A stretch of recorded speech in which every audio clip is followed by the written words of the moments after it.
मोहे तो भरोसो है तेरो री किशोरी राधे, मोहे तो भरोसो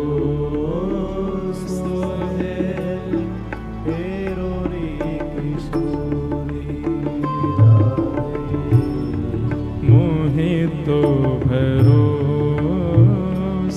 है तेरो री किशोरी राधे। मोहे तो बंधुओं, नेत्र बंद करके किशोरी जी का स्मरण करके सब गाओ।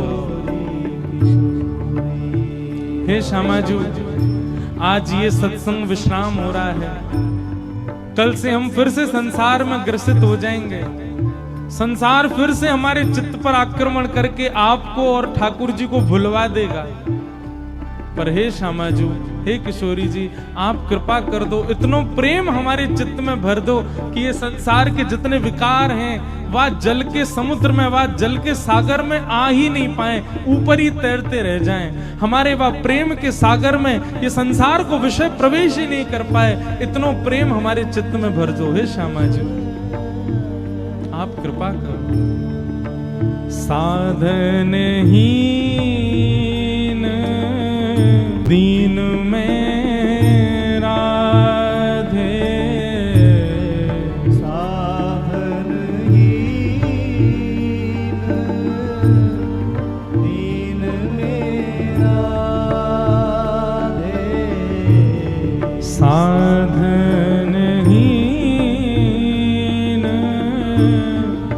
दीन में राधे। सब लोग गाओ। दीन मेरा तुम करुणामयी प्रेम अगाधे, तुम करुणामयी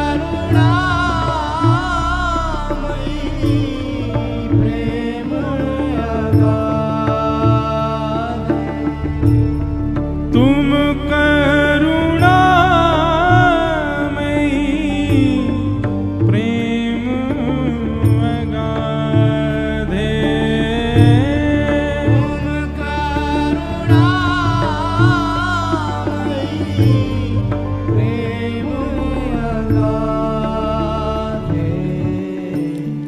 मोहे तो भरोसो है तेरो री किशोरी राधे, मोहे तो भरोसा है तेरो रे किशोरी बंधुओं, केवल आप और मैं नहीं भजते हैं किशोरी जी को। श्याम सुंदर भी चुपके चुपके किसका भजन करते हैं? किशोरी जी का ही भजन करते हैं, श्री जी का ही स्मरण करते हैं। निकुंज की लीला में आता है कि एक बार किशोरी जी ठाकुर जी की वंशी लेकर के बैठ गई। ठाकुर जी बोले जी कहा कर रही हो? बोले आज वंशी मैं बजाऊंगी। ठाकुर जी बोले ऐसा मत करो। बोले क्यों? जे बजेगी ना आप सो। किशोरी जी बोली अच्छा हमसो ना बजेगी? बोले नहीं बजेगी श्री जी, मैं आपसे निवेदन कर रहा हूं, वंशी मत रखो, याकू मोए दे दो, ये मोसो ही बजेगी, आप बजाए नहीं पाओगी। ललता विशाखा सब आ गई। अच्छा ठाकुर जी, तुम हमारी किशोरी जी को कम आंक रहे हो कोई चीज में? ठाकुर जी बोले मैं कम नहीं आंक रहो, श्री जी सर्वगुण संपन्न हैं, श्री जी सब जाने, पर मैं तो अपनी वंशी को दोष बता रहा हूं, जे श्री जी सो नहीं बजेगी। ऐसा कहा दोष है आपकी वंशी में? ठाकुर जी बोले अब मैं कहां बताऊं, आप एक काम करो बजा के देख लो, बज जाए तो। श्री जी ने अपने अधर पर जैसे ही वेणु धारण करी, अपने कोमल छिद्रों से उसके छिद्र आच्छादित करके जैसे ही श्री जी ने प्राण पिरोए, वंशी नहीं बजी। साक्षात गंधर्व प्रकट हो गए, सरस्वती प्रकट हो गई, संगीत की सारे राग रागनियां प्रकट हो गए और सब उस वंशी को टोकने लगे। अरे साक्षात किशोरी जी प्राण पिरो रही है, तू बचती क्यों नहीं है? वंशी सबके आगे हाथ जोड़ रही है, क्षमा करो मैं नहीं बच पाऊंगी। क्यों नहीं बचेगी? बोल उत्तर कृष्ण देंगे, उत्तर श्याम सुंदर देंगे। सबने पूछी ये वंशी बच क्यों नहीं रही है, किशोरी जी बजा रही हैं तो। ठाकुर जी ने वंशी हाथ में लेकर के कही, हे किशोरी जी, आप अपने अधर पर वंशी धारण करते समय कौन को चिंतन करके बजा रही?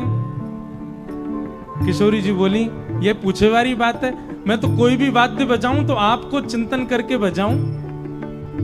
ठाकुर जी बोले, यही तो गलती है गई। मेरी वंशी जो है ना, ये आपकी अखंड भक्त है।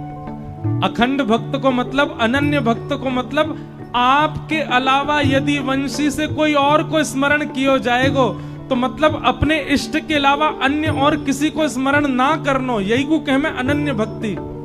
और मेरी वंशी की अनन्यता आपके चरणन में है। आपको स्मरण करके जब यह वंशी को धारण किया जाए तभी ये बजे, और आप याकू धारण करके मेरो स्मरण कर रहे हो। मेरो स्मरण करोगी तो मेरी वंशी की अनन्यता नष्ट हो जाएगी, और अनन्यता नष्ट होगी तो वो बजेगी कैसे? श्री जी, ये वंशी तो केवल और केवल आपको स्मरण करके ही स्वर निकाले। अगर आप भी यदि चाहोगे कि मेरो स्मरण करके आप बजाओ तो ये बजेगी नहीं। आपको भी बजाते समय अपनों ही स्मरण करना पड़ेगा, तभी वंशी बजेगी, नहीं तो नहीं बजेगी। इसीलिए हमारे वंशी के अवतार श्री हितरवंश महाप्रभु श्री राधा के ही उपासक हैं, क्योंकि वो अखंड अखंड श्री किशोरी जी के उपासक हैं। भक्तमाल जी में नाभा जी कहते हैं, पहले राधा पाछे कृष्ण। और ये अखंडता, ये अनन्यता उनके चित्त में कोई और नहीं, ठाकुर जी नहीं भरी है। ऐसी हमारी श्यामा जी। इसीलिए मैं गाया करता हूं, हमें भरोसा ठाकुर जी का नहीं है, हमें भरोसा श्यामा जी आपका है। मोहे तो भरोसो है तेरो रे किशोरी राधे, मोहे तो भरोसो है तेरो रे। एक अभिलाषा है हमारी, इतने भजन करने का, इतनी कथा करने का, इतनी कथा सुनने का, तिलक लगाने का, एक ही फल चाहिए हमको। क्या? मुक्ति भुक्ति ना मागत केवल, मुक्ति भुक्ति ना मागत केवल, मुक्ति भुक्ति ना मागत केवल, मुक्ति भुक्ति ना मागत केवल एक वरदान चाहिए। क्या? अपनो जान संभालो किशोरी राधे, अपनो जान संभालो किशोरी राधे, अपनो जान संभालो किशोरी राधे, अपनो जान संभालो किशोरी राधे। मोहे तो भरोसो है तेरो रे किशोरी राधे, मोहे तो भरोसो